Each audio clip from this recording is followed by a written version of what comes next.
A useful application of exponential functions is exponential growth. This model, the exponential growth model, is appropriate when there's an amount that's growing at a rate that depends on how much stuff there is. We're going to look at a few examples that involve exponential growth and exponential decay, which happens when the percentage growth rate is negative. Let's look at example 1. In recent years, the average price of houses in Wake County has been rising by about 6% per year. In August of 2016, Cheryl bought a house for $275,000. We're going to use an exponential growth model to estimate the current value of her home. So the main thing we need to do is determine the parameters Q sub naught, which represents the quantity at time 0, the initial amount, and the rate, the constant percentage growth rate.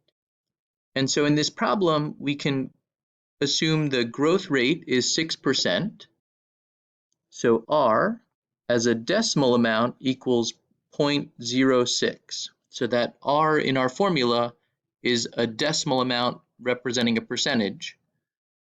And the initial amount that we're going to use is 275,000, which is going to be our amount for Q sub 0, which means that our initial time, and this is sort of an important thing to think about, our initial time is August of 2016. So time 0 corresponds to August of 2016. So we can now put this together to get our model. Q of t equals 275,000 times e to the 0.06 t.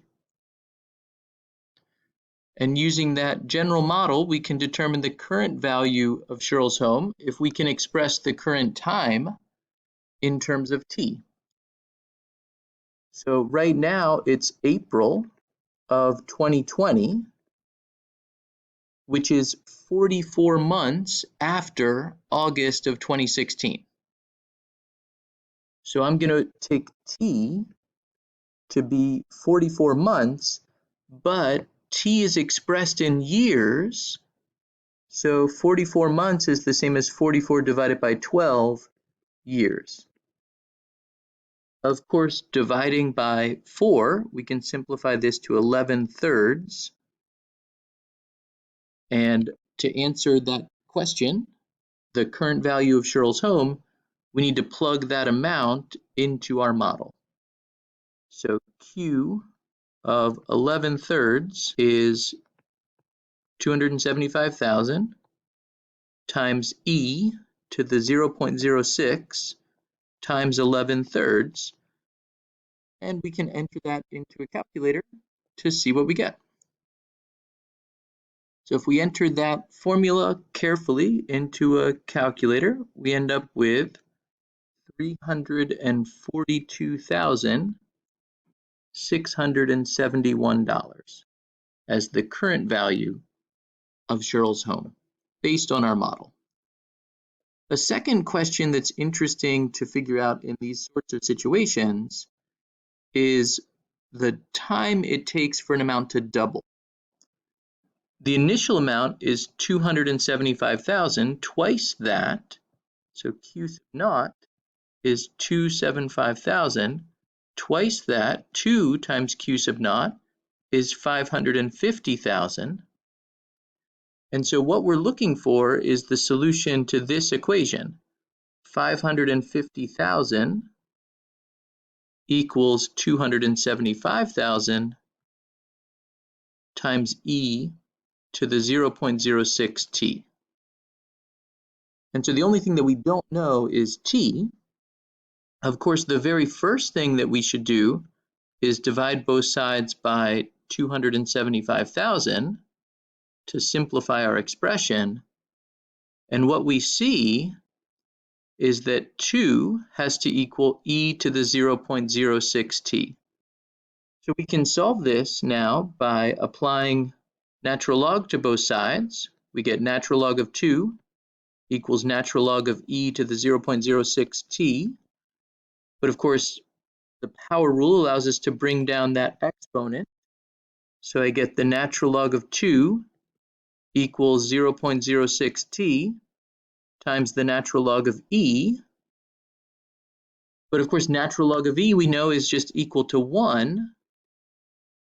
So we can solve the equation and get t equals natural log of 2 divided by 0.06. And plugging that into a calculator, we see that the doubling time is about 11.6 years. So in general, for our model, for the model q of t equals q sub naught e to the rt, doubling time is always going to be the solution to the equation 2 times q sub naught equals q sub naught e to the rt. But to solve this equation, the very first thing we should do is divide by that initial value. And so we end up with simply 2 equals e to the rt. And we can see that the doubling time is independent of the initial amount. Applying natural log to both sides, I get the natural log of 2 equals r times t. And so the doubling time formula is natural log of 2 divided by r, divided by the growth rate. Now, there's something that's kind of a nice thing to recognize, a nice way to estimate answers. There's something called the rule of 72. It turns out that natural log of 2 is an important part of this doubling time formula. If we wanted a tripling time formula, we could use natural log of 3, by the way. But for doubling time, natural log of 2 is approximately 0.693. So as a percentage number, that's like 69.3%, which is not a super friendly number to work with, but 72 is pretty close to that. 69.3 is fairly close to 72. So the rule of 72 allows for kind of some quick calculations. If there's a growth of 3%, then the rule of 72 says that doubling time will happen in about 72 divided by 3 years.